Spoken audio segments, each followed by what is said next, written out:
हत्या के मामले में सुप्रीम कोर्ट का निर्णय।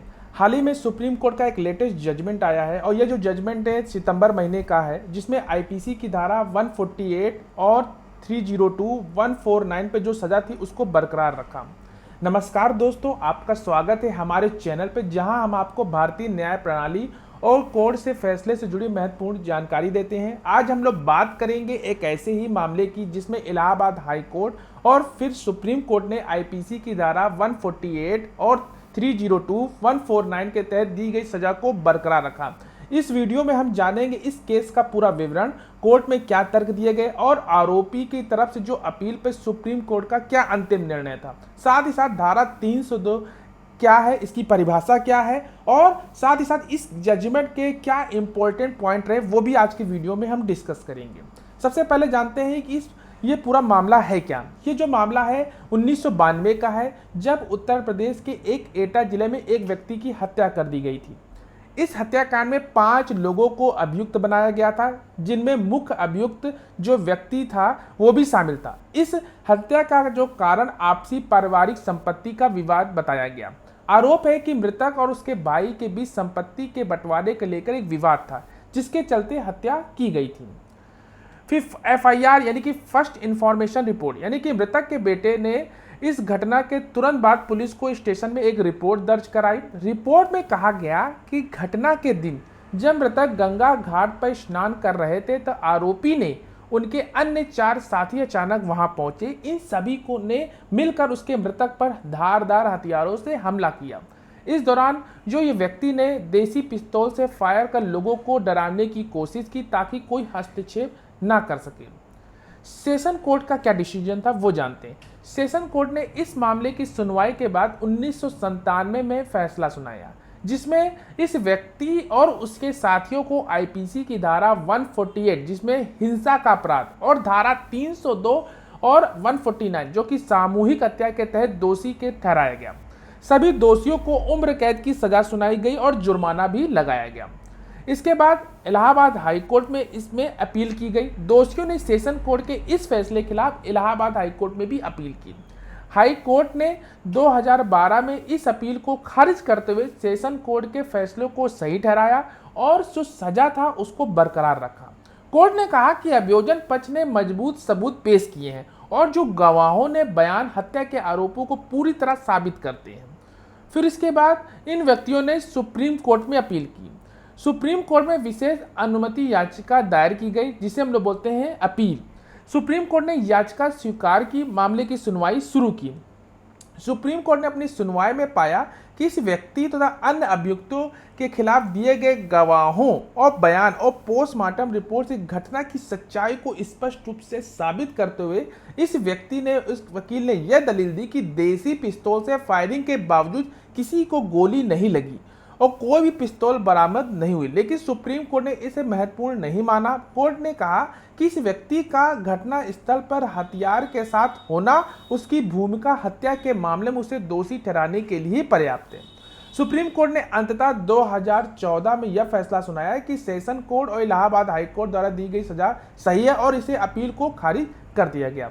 इसका कंक्लूजन ये था कि यह मामला दिखाता है कि कैसे भारतीय न्याय प्रणाली में अपराधियों को सबूतों के आधार पर सजा दी जाती है। उच्चतम न्यायालय तक पहुंचने के बाद अगर आरोपी दोषी पाया जाता तो उसकी सजा बरकरार रखी जाती। इस केस में हमें यही देखने को मिलता है। न्याय के रास्ते में देरी हो सकती है, लेकिन अपराधियों की जो सजा है वो जरूर मिलती है। साथ ही साथ इसमें जो धारा 302 है, अब वो जानती धारा 302 होता क्या है।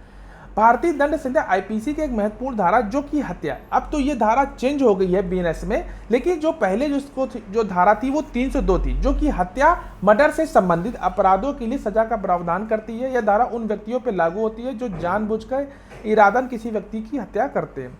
धारा 302 के तहत जो सजा है वो डेथ पेनाल्टी है। यदि मामला विशेष रूप से गंभीर और जघन्य है तो ये डेथ पेनाल्टी है और इसके साथ जो सजा दूसरी सजा होती है वो आजीवन कारावास, जिसे लाइफ इम्प्रिजनमेंट बोलते हैं, जिसमें दोषी पाए गए किसी व्यक्ति को जीवन भर जेल हो सकती है। और जो थर्ड ऑप्शन होता है यानी कि जुर्माना यानी कि फाइन, कोर्ट द्वारा अतिरिक्त जुर्माना भी लगाया जा सकता है जो सजा के साथ साथ हो सकता है। जो हत्या की परिभाषा आईपीसी की धारा 300 के तहत हत्या को परिभाषित किया गया है, जिसमें यह स्पष्ट किया गया है कि जब कोई व्यक्ति किसी अन्य व्यक्ति की जान लेने का इरादा रखता हो या जानबूझकर ऐसा काम करता हो जो मृत्यु का कारण बन सकता है, तो हत्या के अपराध को दोषी माना जाएगा। धारा 302 के विशेष रूप से उन मामलों में लागू होती है जो हत्या एक सोची समझी और इरादन कार्रवाई होती है। साथ ही साथ धारा 302 के साथ साथ हत्या से संबंधित जो मामलों में कई महत्वपूर्ण निर्णय और कानूनी बिंदु सामने आए हैं जो इस धारा की व्याख्या उसके दायरों को स्पष्ट करते हैं। साथ ही साथ इसमें जो महत्वपूर्ण निर्णय था वो था, इसमें जो आया वो एक आया कृपाल सिंह बनाम राज्य 2023। इस मामले में सुप्रीम कोर्ट ने धारा 302 के तहत सजा सुनाई और कुछ महत्वपूर्ण बिंदु स्पष्ट किए, जैसे हत्या का इरादा, इंटेंशन टू किल। कोर्ट ने यह कहा कि हत्या की धारा 300 तहत सजा तब दी जाती है जब आरोपी का इरादा जान लेना का हो, यानी कि उसका इरादा है शुरू से ही उस किसी को मारने का हो। यदि इरादा स्पष्ट रूप से जानबूझकर किया गया हो तो यह हत्या के दायरे में आता है। प्रत्यक्ष और अप्रत्यक्ष साक्ष्य यानी डायरेक्ट और सर्कमस्टेंशियल एविडेंस। निर्णय में यह साफ किया गया कि हत्या के मामले में प्रत्यक्ष साक्ष्य जैसे गवाहों की कमी हो और परिस्थितिजन्य साक्ष्य जैसी घटनाओं का क्रम हो आधार पर आरोपी की सजा दी जा सकती है। अदालत परिस्थितिजन्य साक्ष्यों की गंभीरता से लेती है, वे आरोपी की अपराध की ओर इशारा करते हैं। इंसान की जान की कीमत यानी कि value of human life. Court ने स्पष्ट किया कि किसी भी हत्या में दोषी को सख्त सजा मिलनी चाहिए क्योंकि इंसान की जान की कोई कीमत नहीं होती। अगर हत्या के क्रूर और संवेदनशील तरीके से की गई तो यह मृत्यु दंड के लिए उपयुक्त मामला हो सकता है। यानी कि कोर्ट ने स्पष्ट किया कि किसी भी हत्या में दोषी को सख्त सजा मिलनी चाहिए क्योंकि इंसान की जान की कीमत होती है।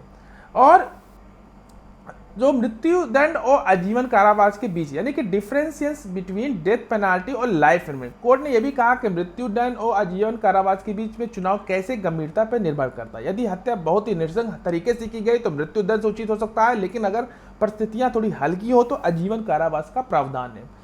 और प्ली ऑफ सेल्फ डिफेंस। यदि आरोपी यह साबित कर सके उसने आत्मरक्षा में हत्या की तो उसे धारा 302 के तहत सजा में छूट मिल सकती है, लेकिन आत्मरक्षा का दावा तभी सफल होता है जब आरोपी यह साबित करते कि उसका उद्देश्य केवल अपनी सुरक्षा करना था, ना कि जानबूझकर हत्या करना। तो इस धारा 302 के तहत अपराध सिद्ध होने पर गंभीर सजा का प्रावधान है। कोर्ट ने इस निर्णय में हत्या के इरादे और साक्ष्य के महत्व और इंसान की जान की कीमत पर जोर दिया। तो आशा करते हैं यह जजमेंट आपको समझ में आया होगा। और धारा 302 जो आईपीसी की जो पुराना जिसको आप लोग जानते थे उस अब तो बीएनएस से नया धारा चेंज हो गई है, लेकिन आप लोग पहले इसको आईपीसी धारा 302 के नाम से ही जानते थे। तो आशा करती है वीडियो अच्छा लगा, लाइक शेयर कमेंट करना तो मत भूलिएगा। मिलते हैं एक नेक्स्ट वीडियो, तब तक के लिए धन्यवाद।